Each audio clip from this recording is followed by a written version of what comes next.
Love and money don't have to clash, but for many couples, they do. Money conversations turn tense, decisions feel heavy, unity feels fragile, and before you realize it, finances start pulling hearts apart instead of drawing them together. Friend, God never designed money to divide what love was meant to unite. So today is about slowing down and breathing and remembering what really matters. So let's reset the heart before we touch the numbers today. Here's the question we're reflecting on today. What is God's design for love, money, and unity? And by the end of this episode, you're going to be reminded of a few things. Why money often magnifies what's already there, what God actually cares about more than budgets, and how unity can become the anchor for every financial decision you make. It's not about pressure. It's not about fixing everything. It's just about finding truth and finding peace.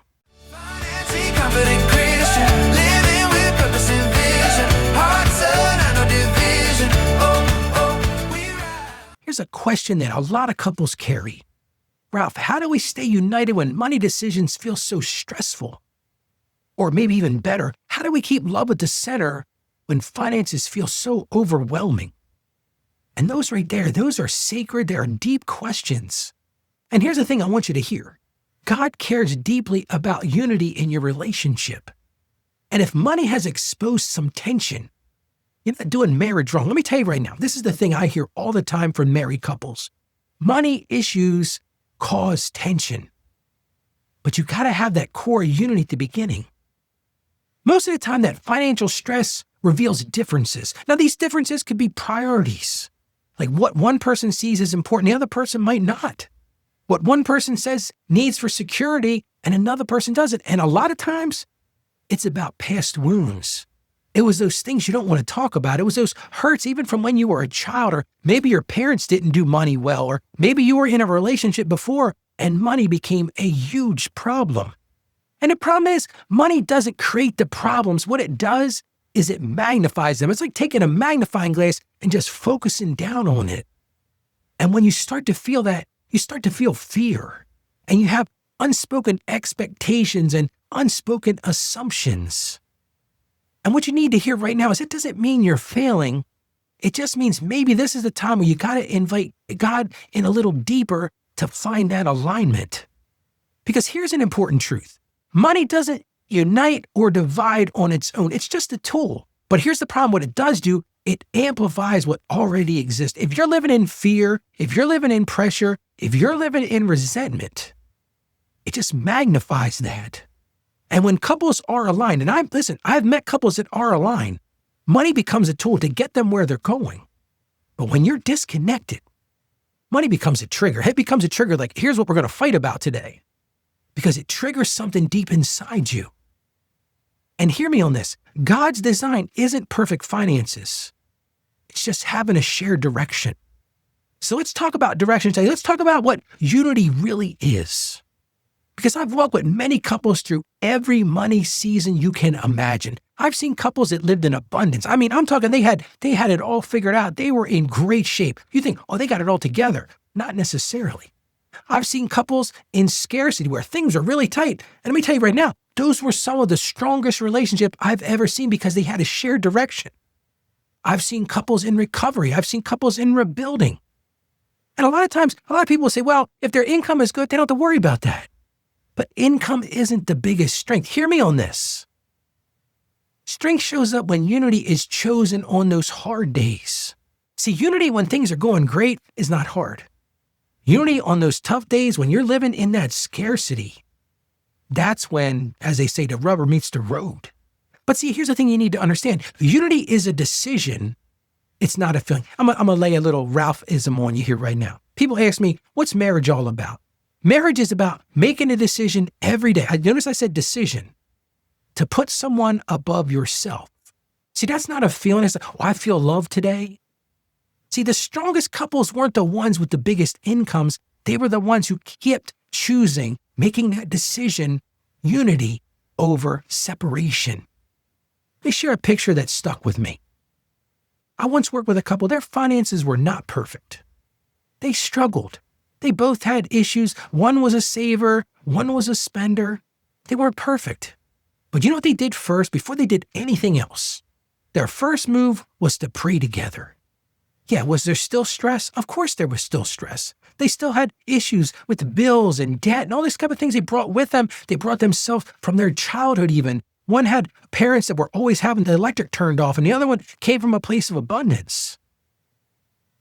Peace was present because they took it to God first.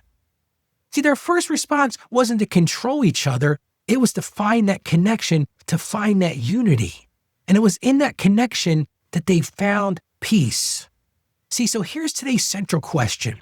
And you've got to really ask yourself, if you're in a relationship right now, stop what you're doing and really lean into this question. Are your financial decisions pulling you closer together, or are they quietly pushing you apart?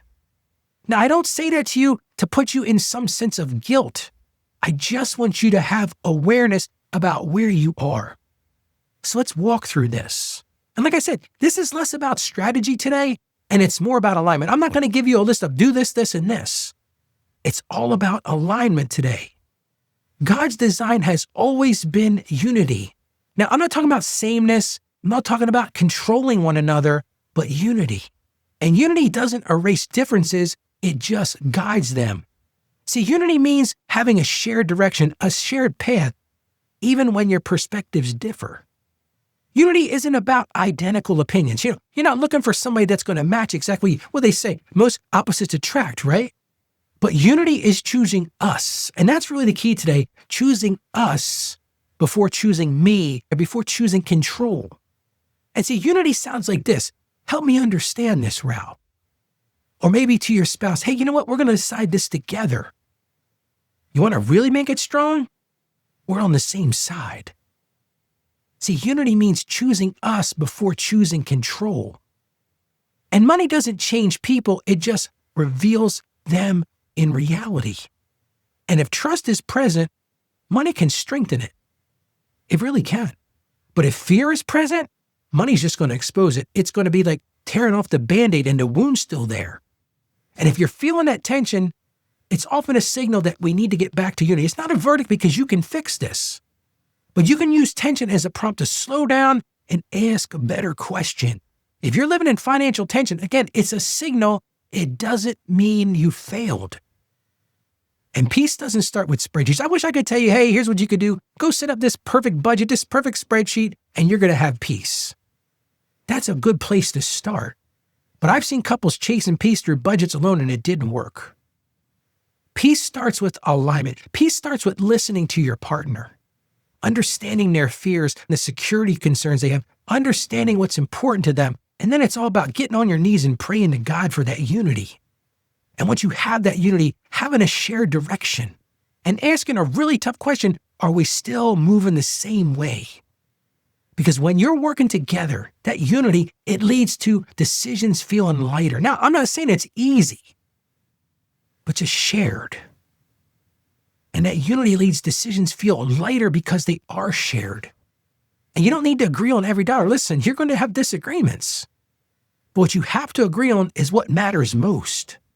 Shared value, shared movement. Shared movement equals peace. For a lot of people, it means stability. We're not worried about where our next dollars come from. We put money into savings. We've built that emergency fund. We're not getting ourselves in debt. Maybe for you, it's a generosity. You want to be generous. You're lowering that stress level and you're honoring God and you're protecting the marriage. That one vision matters more than the peace agreement. Because God's definition of wealth is deeper than provision. Think about this for a second. A lot of people say, well, we're not wealthy by worldly standards. But God's wealth includes peace. Peace in having a conversation. Peace in a direction. And peace in walking forward together. And that peace can exist even when the numbers aren't perfect. I've seen it in my own life. Because peace outlasts income changes and those surprise bills. True wealth is peace in Christ together. Which leads us to today's Bible verse. Colossians 3:14 says, and over all these virtues put on love, which binds them all together in perfect unity. What does it say here? Love. Perfect unity. See, friend, love is the binder. It's not money. It's not plans. It's not control. Love holds it together. That comes down to the tone of the conversations you're having, the posture when you have a disagreement, and the willingness to listen. And that love protects unity while you work on the numbers. And yes, you might have to work on it, but love holds it all together. So here's your simple step for today. I want you to do nothing else than just pray together. Just sit down just one time and pray together. It doesn't have to be some long, convoluted prayer. It could be something as simple as, Lord, put us on the same page. It doesn't need to be polished. Just ask God for unity over your finances. Ask for peace. Ask for wisdom. Because that prayer alone, that submission to God can reset the tone of everything. Why don't we pray together right now? Lord, thank you for your love and unity. Thank you for designing relationships to walk together. Help couples place love above money, Lord, and bind them together in unity that lasts beyond their finances, Lord. We ask this in Jesus' name. Amen. Friend, if you're exhausted by money stress and feel like you're always falling short, I want you to know this. It doesn't have to stay this way. I wrote a book. It's called How to Become a Financially Confident Christian, and it's designed to help you move from anxiety to peace and from confusion to direction. It's not about condemnation. It's not overwhelming, just practical truth rooted in faith. And you can get your copy today at financiallyconfidentchristian.com/becoming. Again, that's financiallyconfidentchristian.com/becoming. Friend, money is a tool, but love is the foundation, and unity is God's design. And as we close this Money and Love series, remember this. You don't need perfect finances to walk in God's will. You just need willing hearts. And listen, all of us can have willing hearts, can't we?